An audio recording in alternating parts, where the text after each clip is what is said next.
Yes, good evening. आप सभी का बैश एकेडमी में स्वागत है। आज हम लोग क्लास 8 मैथमेटिक्स में फैक्टराइजेशंस के ऊपर डिस्कशंस करेंगे। फैक्टराइजेशंस में अक्सर मैंने अपनी क्लास में भी देखा है कि बच्चों को उसे समझने में थोड़ी सी दिक्कत होती है, बट आपको परेशान होने की कोई ज़रूरत नहीं है। इस वीडियोज़ के बाद आपको वो चीज़ें बिल्कुल क्लियर हो जाएगी जो पहले भी हुई है।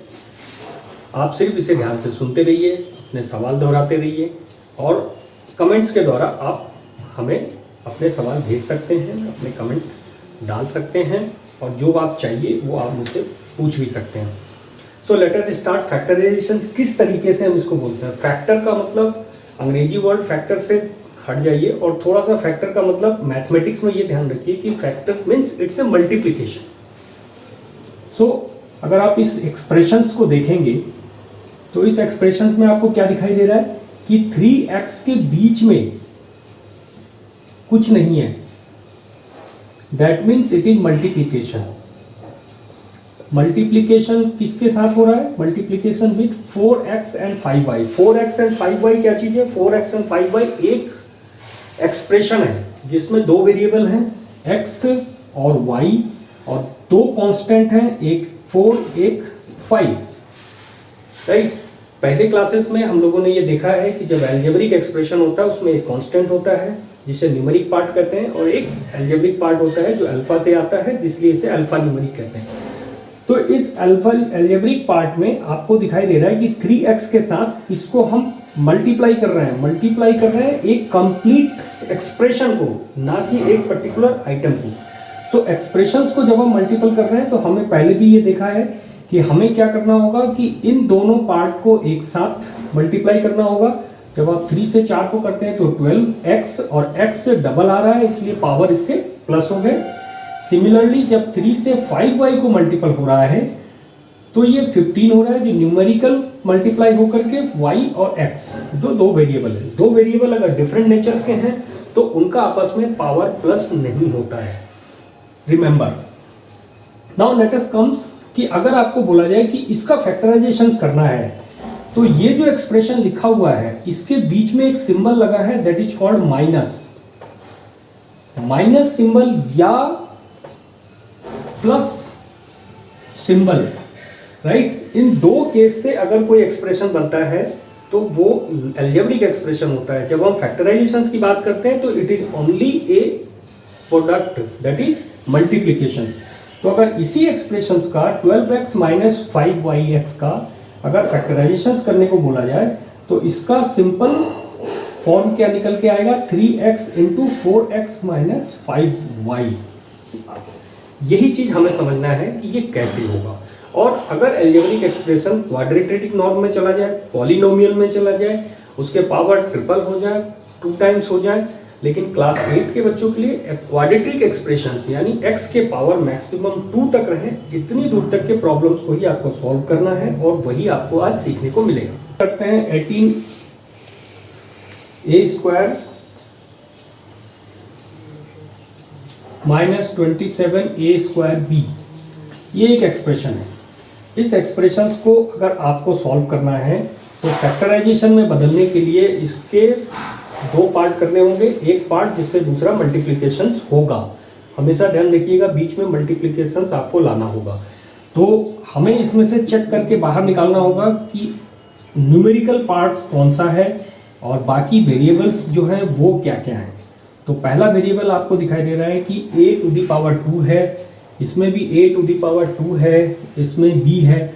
सो कॉमन क्या क्या हो गया? Common variable a to the power 2 common हो गया। इसके अलावा न्यूमेरिक पार्ट हो गया। तो न्यूमेरिक पार्ट इसमें क्या क्या हो गया?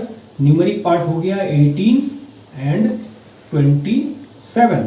18 और 27 का जो हम लोगों ने क्लास 5th और 6th में सीखा है कि इसका जो हाईएस्ट एलसीएम निकाल लेते हैं। ठीक है, हाईएस्ट एचसीएफ।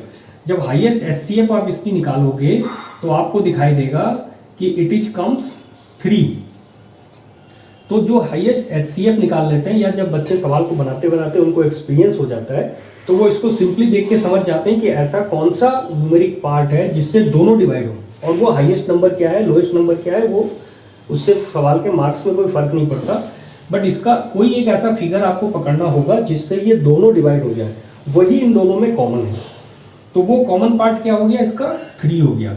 तो इन दोनों में से जब मैं बाहर निकालूं तो क्या निकाल दूं, 3 यानी इनमें भी है इनमें भी है। अभी मैं न्यूमेरिक की बात कर रहा हूं, तो आप सिर्फ न्यूमेरिक पे ध्यान दीजिए। न्यूमेरिक 18 एंड 27, इसमें से मैंने 3 बाहर निकालूंगा, तो 3 के साथ 18 लाने के लिए हमें क्या करना होगा, multiply by 6।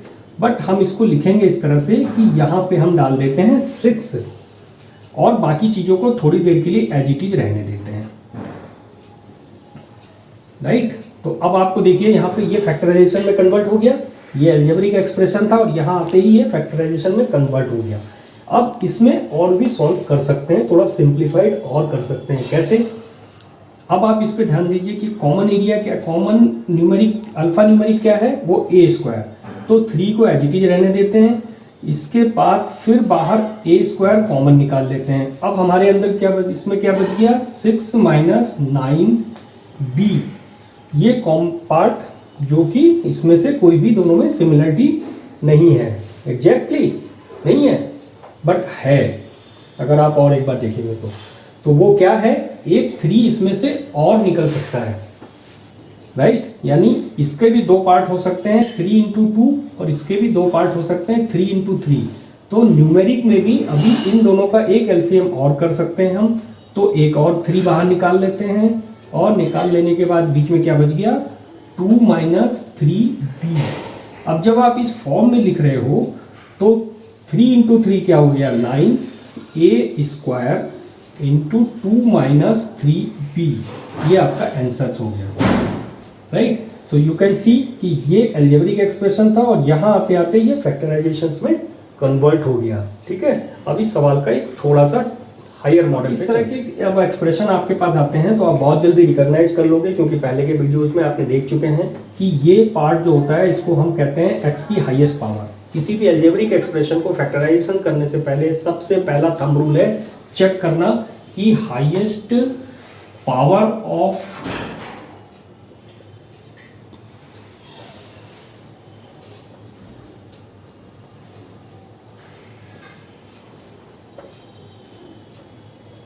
On a variable, ठीक है। किसी भी वीडियोस, किसी भी फैक्टराइजेशन में सबसे पहले आपको थंब रूल ये चेक करना है कि हाईएस्ट पावर क्या है। सो हाईएस्ट पावर क्या है, x के ऊपर 2 है, राइट। और कांस्टेंट क्या क्या है, तो एक कांस्टेंट जो है वो एक वेरिएबल के साथ कनेक्टेड है, यानी इसके बीच में कुछ नहीं लिखा है, तो ये 15x है। ये सिंपल कांस्टेंट है 56। तो हमारा सवाल बनाने का जो सूत्र है वो यहीं से शुरू होता है। ये जो पार्ट है 56, इसके हम फैक्टराइजेशंस करेंगे, करने के बाद ये बैकवर्क है वो रफ में करेंगे आप। जब फैक्टराइजेशंस आप करोगे तो आप कैसे लिखोगे इसको, 56 2 28 2 14 2 7, ये आपके फैक्टराइजेशंस हो गए। किसी भी चीज़ का फैक्टराइजेशन इस तरह से करेंगे। जब इस फैक्टराइजेशंस करेंगे तो इसमें आपको परम्यूटेशंस कॉम्बिनेशन देखने पड़ेंगे, क्या क्या परम्यूटेशंस कॉम्बिनेशंस क्या हो सकता है, तो वो इसको समझिए। This is only the vital part जो आपके फैक्टराइजेशन में सबसे ज़्यादा हेल्प करेगा। वो क्या है, 56 इजिकल टू आप ऐसे लिख सकते हो 2 इंटू 2 इंटू 2 इंटू 7, करेक्ट। अगर हम इसको थोड़ा सिंप्लीफाइड कर दें तो 2 इंटू बाकी सबको ऐड कर देते हैं, तो मल्टीप्लाई कर देते हैं, कितना हो जाएगा, 2 इंटू 4 इंटू 7 28। तो एक तरीके से हम ये लिख सकते हैं, दूसरे तरीके से हम क्या लिख सकते हैं 14, तीसरे तरीके से हम क्या लिख सकते हैं 7, राइट। तो इन 3 तरीके से लिख सकते हैं। और चौथा एक बहुत ही कॉमन तरीका होता है, वो भी कभी कभी इस्तेमाल हो जाता है, वो है सिंपली 1 से मल्टीपल करके उसको फैक्टराइजेशन करा देना। अब आपके 4 तरीके हो गए। इन 4 तरीकों में आपके पास 2-2 न्यूमेरिक पार्ट आ गए फैक्टराइजेशन के, ठीक है। इन 2 न्यूमेरिक पार्ट्स में से आपको देखना होगा कि इन दोनों को प्लस या माइनस करके हम इस बीच वाले पार्ट पे कहीं पहुंच रहे हैं नहीं। हमारा टारगेट है 15 लाना, 15। अब मैं आपको और बारीकी में एग्जांपल से समझाता हूं। सपोज करिए यहाँ पे 28 और 2 है। अगर मैं 28 प्लस 2 या 28 माइनस 2 करूंगा तो किसी भी हाल में हमारे पास कितना कितना आंसर आएगा, 30 आएगा या 26 आएगा, but not equal to 15। Similarly दूसरा केस में हम देखते हैं तो क्या हो जाएगा, 18 आएगा या 14 आएगा, राइट। इस केस में देखते हैं तो क्या हो जाएगा, 15। इस केस में देखते हैं तो कितना हो जाएगा, 57। सो ये जो 15 आ रहा है ये किस फैक्टराइजेशन के पास से आ रहा है, 8 इंटू 7, यानी 8 प्लस 7 करने से सिंपल 15 आ रहा है। बस इसी फैक्टराइजेशन को हमें यहाँ इस्तेमाल करना है पूरे सवाल को ब्रेक करने के लिए। Now let us start. हमने क्या लिखा था, 8 इंटू 7। तो बस सवाल को बनाना शुरू कर देते हैं, बहुत इजी है। 15 को दो पार्ट में ब्रेक करके लिखते हैं और वो है 8x प्लस 7x और बाकी 56 एज इट इज रहने देते हैं। ये आपको पहले भी पता है कि x जब प्लस या माइनस में होता है तो इसके पावर में कोई असर नहीं होता, ये सिंपली दोनों न्यूमेरिक के साथ ऐड ऑन हो जाता है। अब हम इन दोनों में से किसी भी दो पार्ट को एक तरफ ले लेते हैं। अब एक्स स्क्वायर के साथ 7x भी पहले लिख सकते थे, 8x भी बाद में लिख सकते थे और 8x भी पहले लिख सकते थे, 7x भी बाद में लिख सकते थे। फिर क्या हो गया कि x के साथ में आप जब इसको ग्रुप बनाएंगे तो हमने क्या देखा कि यहाँ पर भी एक x है जिसके ऊपर एक पावर होता है, जब कुछ नहीं लिखा होता है तो यहाँ x के ऊपर दो पावर है, तो x में दो पावर मीन्स x, इसमें से अगर हम कॉमन निकाल लें, सिंपल भाषा में हम लोग इस मैथमेटिक्स में इसमें इसको यूज करेंगे, कॉमन निकाल लें। अगर x कॉमन निकाल ले तो यहाँ पर x आ गया और यहाँ पे सिंपली 8 बच गया। सिमिलरली इसमें से आप देखोगे कि x इधर नहीं है, लेकिन न्यूमेरिक में एक दोनों चीज़ों में देखना होगा कि क्या कॉमन है, यानी 7 अगर हम विड्रॉ करते हैं तो 56 के दो पार्ट होते हैं, 7 इंटू 8, तो 7 आप यहाँ से सिंपली निकाल लें अगर बाहर, तो यहाँ 56 में 8। अब आपको एक चीज़ दिखाई दे रही होगी कि इस एक्सप्रेशन के अंदर जो पार्ट है और इस एक्सप्रेशन के अंदर जो पार्ट है, ये दोनों पार्ट कॉमन है, सेम चीज़ है। तो हमारे फैक्टराइजेशंस में आपको ये फैसिलिटी है कि अलजेब्रिक एक्सप्रेशंस अगर कॉमन है तो इसको सिंपली बाहर निकाल लेते हैं, दैट इज कॉल्ड। अब हम एक्सप्रेशन को कॉमन निकाल लिया। अब हमारे पास ब्रैकेट में क्या बच गया, यानी इसका जो पार्ट बचा था x प्लस का सिंबल, और अब हमारा ये शेप आ गया। So this is what your answer for the factorisations of this. Very good. अब इसी चीज़ को थोड़ा सा ट्विस्ट और कर देते हैं।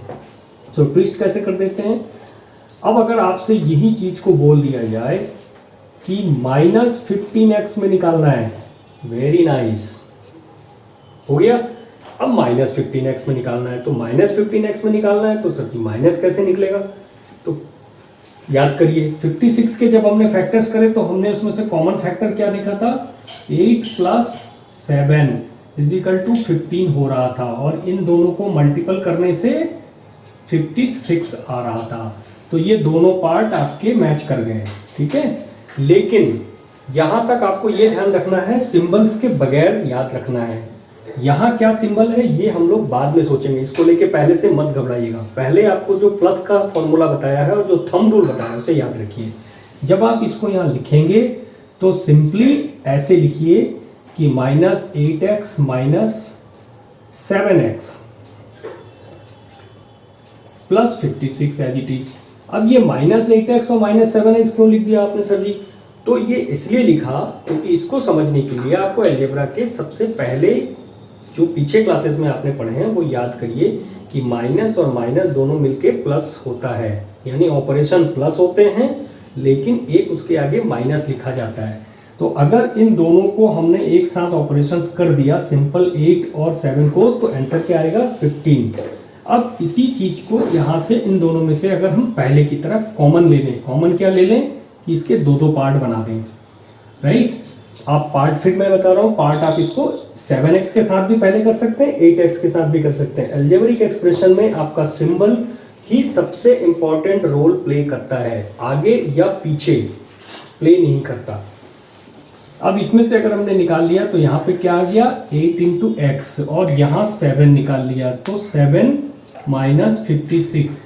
अब आप बोलो सर यहाँ तो प्लस था, आपने इसको तुरंत माइनस कैसे कर दिया। Good question.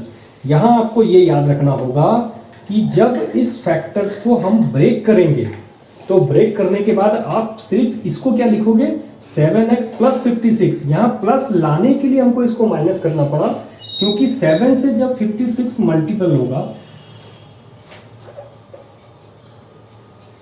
7 से जब 8 मल्टीपल होगा, तो मल्टीपल होने के बाद 7 इंटू 8 तो 56 होगा, लेकिन इसके आगे 56 सिंबल लाने के लिए 7 के पहले माइनस था, इसलिए इसका माइनस हमने चेंज कर दिया।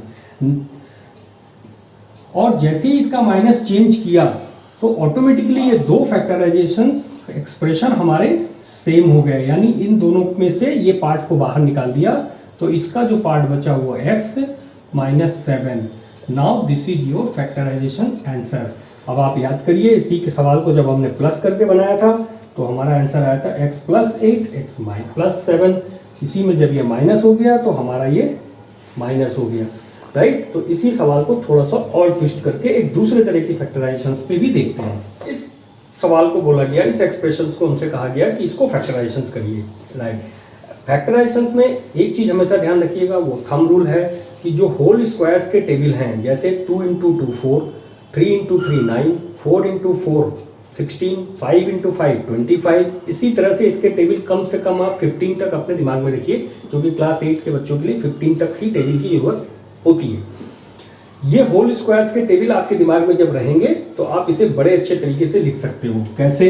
अब जैसे ये 16 दिया हुआ है, यहाँ भी इसके ऊपर x के ऊपर पावर 2 लिखा है, तो क्या मैं 16 को कोई इस तरीके से सोच सकता हूँ? देखिए, सवाल ऐसी चीज होती है, problems when the math comes, math does not require a single line of thinking.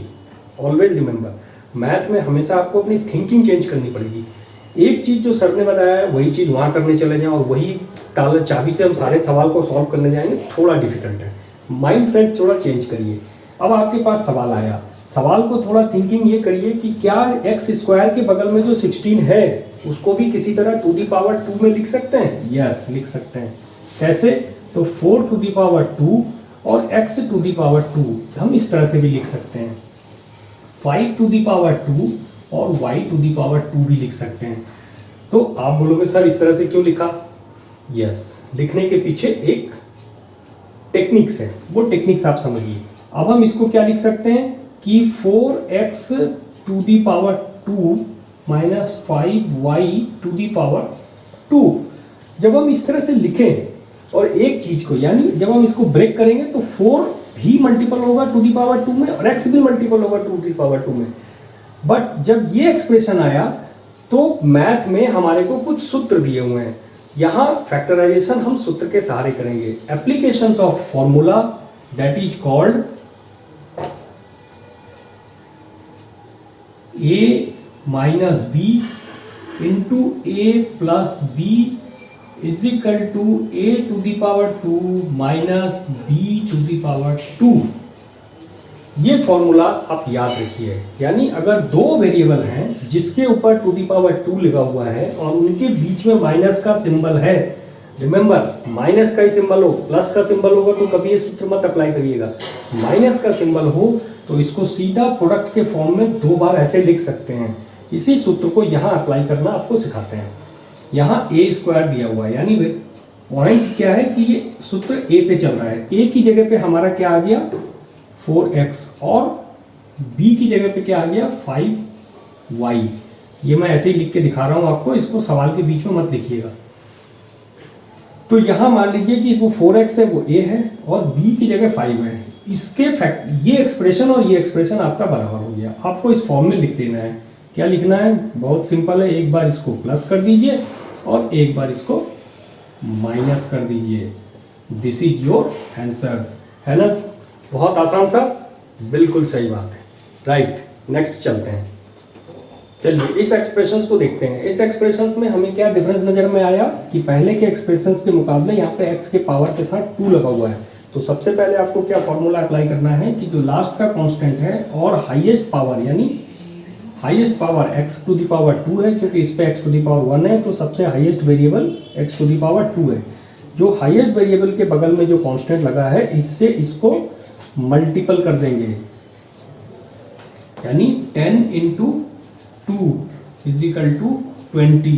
अब आपका 20 को हम प्लस और माइनस करते हैं तो क्या हो जाएगा? 2 इंटू 10, 5 इंटू 4 2 इंटू 10 को जब हम प्लस और माइनस करेंगे दो अलग अलग, तो आइदर 8 आएगा या फिर 12 आएगा। और 5 और 4 को अगर हम प्लस और माइनस करेंगे तो हमारे पास 5 प्लस 4 9 आ सकता है, और 5 माइनस 4 इजिकल टू 1 हो सकता है। तो हमें क्या चाहिए, बीच में 9 लाना है, राइट। तो इस केस में हमें दो प्रोडक्ट मिले कि 20 का दो पार्ट फैक्टर हो सकता है 5 इंटू 4, और वो दोनों को आपस में प्लस करने से 9 भी आ रहा है। दो कंडीशंस फुलफिल करने होंगे।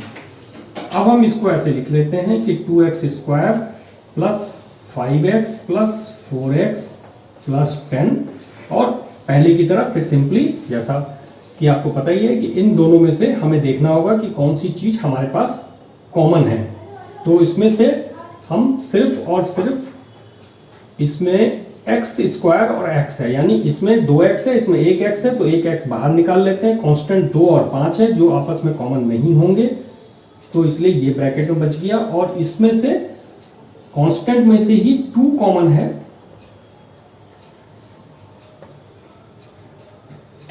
तो 2 कॉमन निकाल लेने के बाद हमारे पास दिस पॉइंट बच गया। अब हम देख रहे हैं कि ये एक्सप्रेशन और ये एक्सप्रेशन, दोनों एक्सप्रेशन भी आपस में बराबर है, तो हमने दोनों एक्सप्रेशंस को बाहर निकाल दिया, राइट।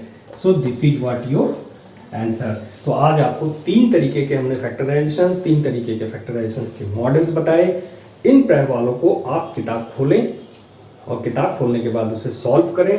कहीं भी आपको कोई दिक्कत है, बैश एकेडमी में आप कमेंट करें, अपने सवाल भेजें, एंड हैप्पी एंजॉय करें, मैथ बनाएं, अच्छे नंबर्स पाएं। Thank you.